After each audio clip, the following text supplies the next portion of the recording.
Poor little courgettes there, look at them all feeling sorry for themselves there.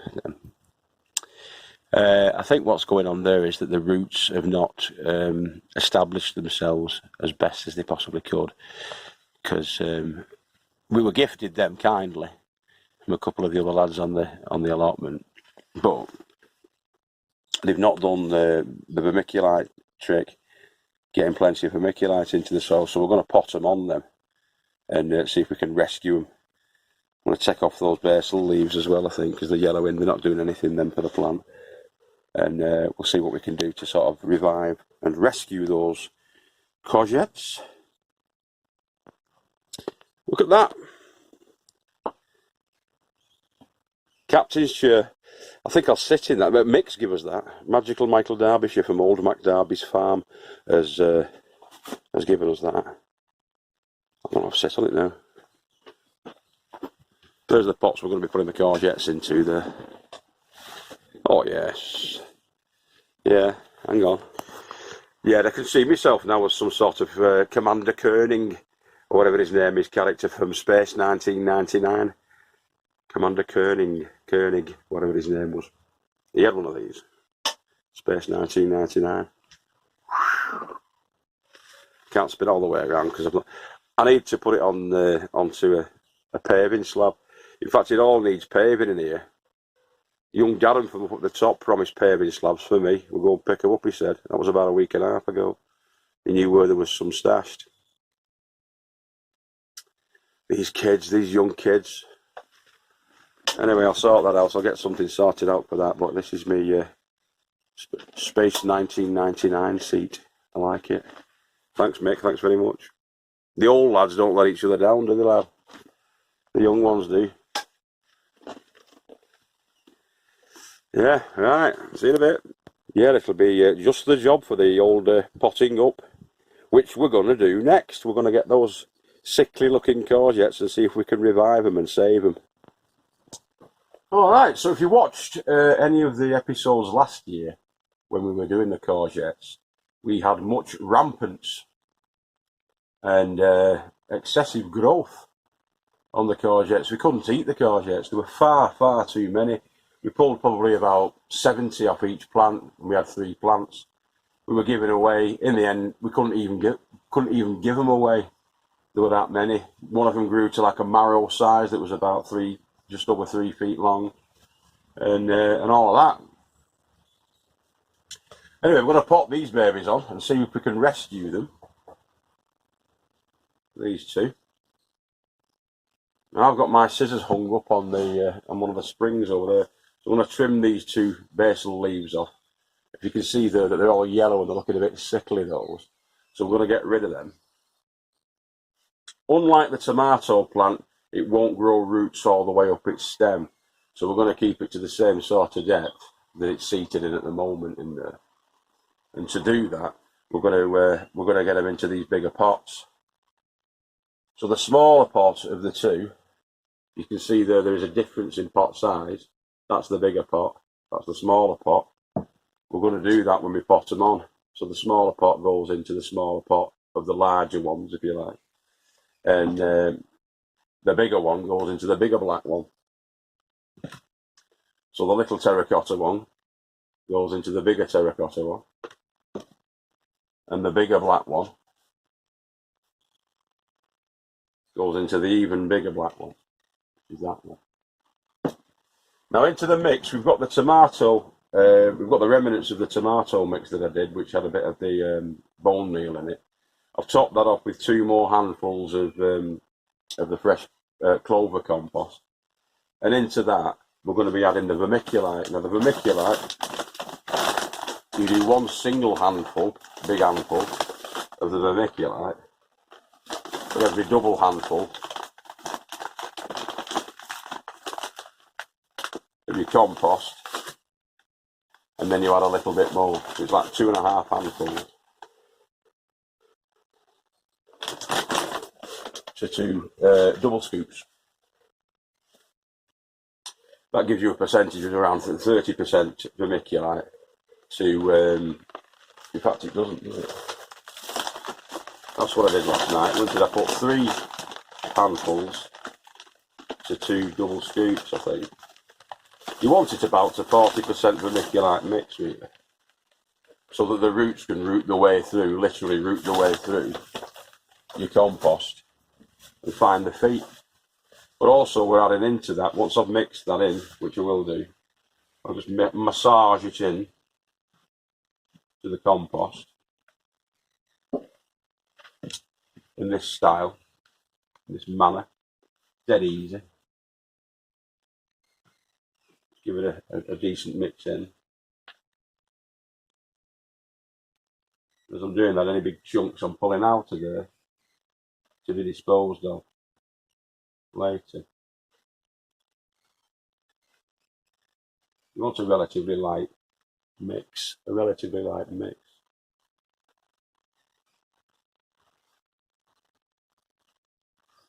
Alright, easy as pie.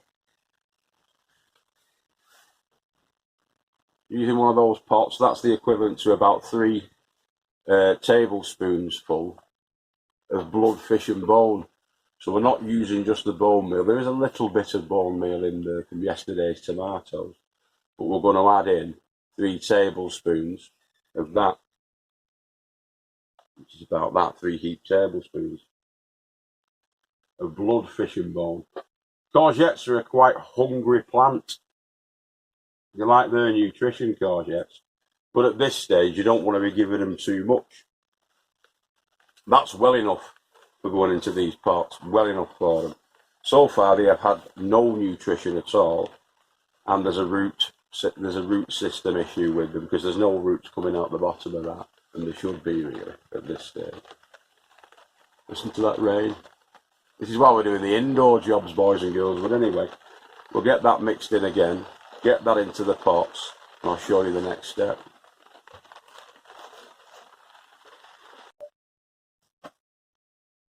Right, so with the scissors, we are going to, look at these scissors, they're good scissors, these.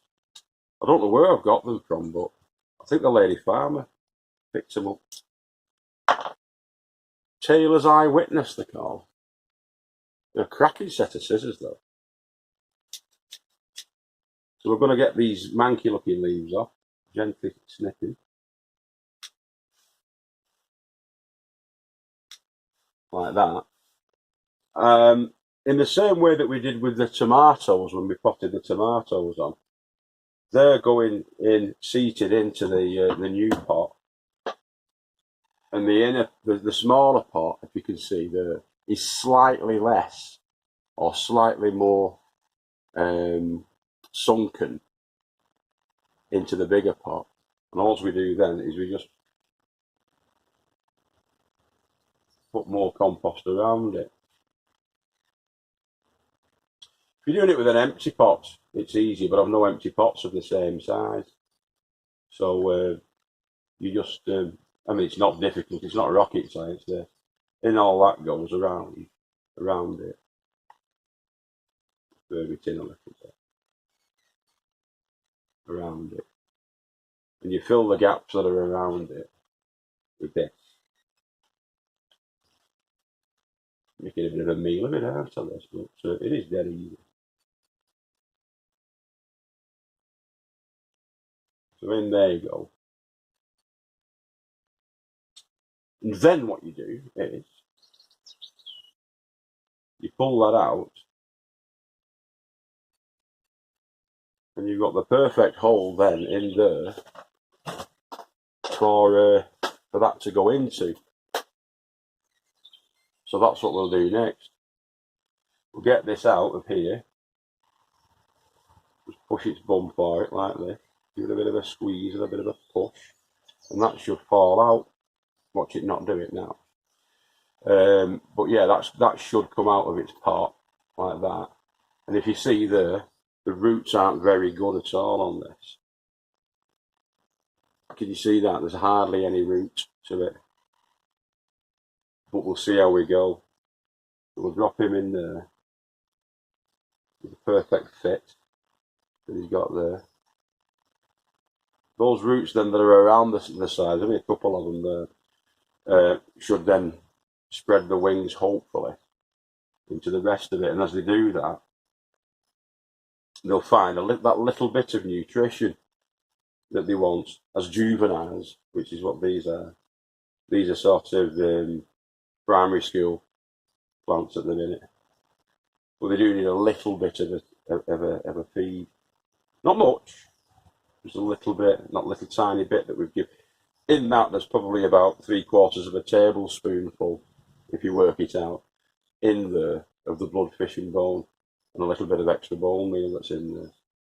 That hopefully will assist those roots to spread the wings, and also it'll give them that little bit of feed that'll sort of, I was going to say pink up the leaves, but green up the leaves a little bit more than they are at the minute.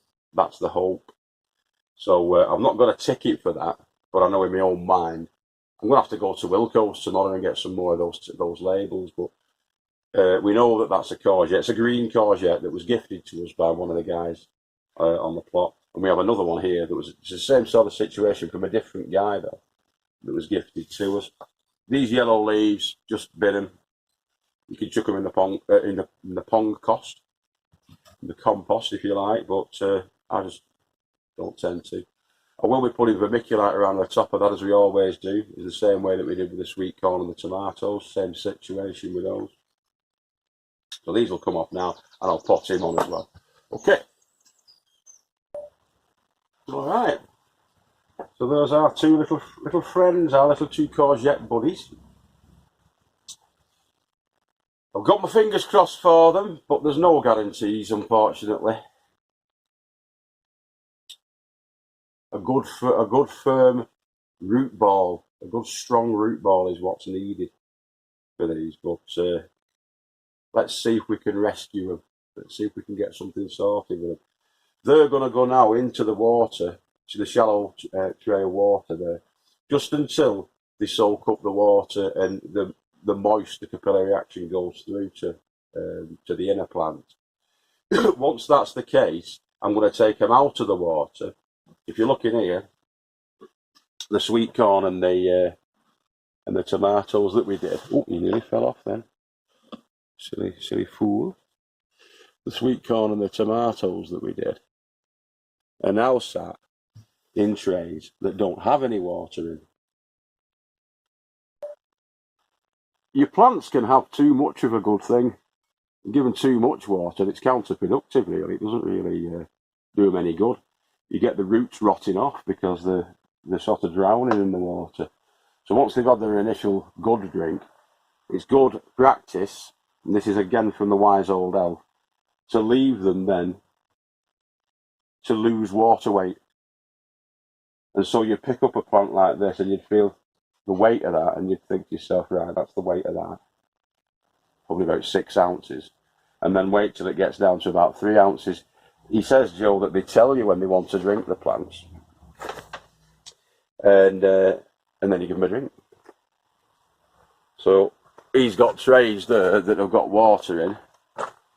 Just puts it in there. They're going to be in there. I'm going to put them in there now, actually, for about half an hour. So I'll just cut to that chase. So they're sat in about 1 centimetre of water, they are.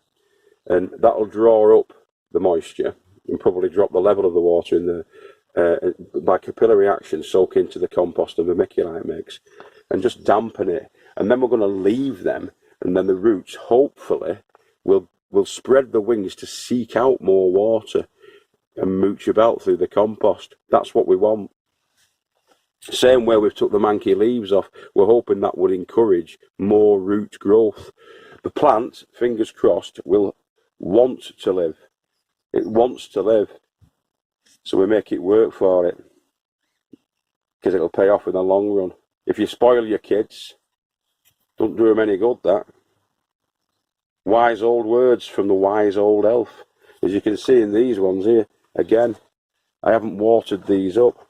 I'm going to leave them to not dry out, but to lose a lot of that sogginess to them. And then obviously, in a couple of days' time, if it looks like that dampness has gone, when that dampness has gone, we'll give them another drink. 2 or 3 days. We'll give them another centimetre. But I'm thinking because it's my new polytunnel list, I'm going a bit giddy with it. I'm forgetting the principles, some of the principles. Same situation, I believe, with this. They've probably been overwatered, and that could be something to do with my stupidity in giving them too much water. The roots aren't growing. The roots aren't growing as they should be growing. So I'll tell myself off for that, being a naughty guru for that. Some plants really love water, you know, but you've got to make everything fight for it, really. It does them good in those initial stages, those sort of like juvenile to adolescent stages, to make them actually work for what they're after. Spoiling them kills them off sometimes. It does, according to Joe. And I've had failures last year because I think I was doing the same. I was having the same issue of overwatering. I can't get out of my own polytunnel now. It's better. Right, so that's us for tonight. I'll see you through the week, and I'll see you through the window, because I'm going to be doing the daily vlogs and keeping you all informed about what we're up to and what we're potting on, and carrying on with down here in Eden, the Little Farmer's Farm. I've been good, Murphinda. You've been fabulous as ever.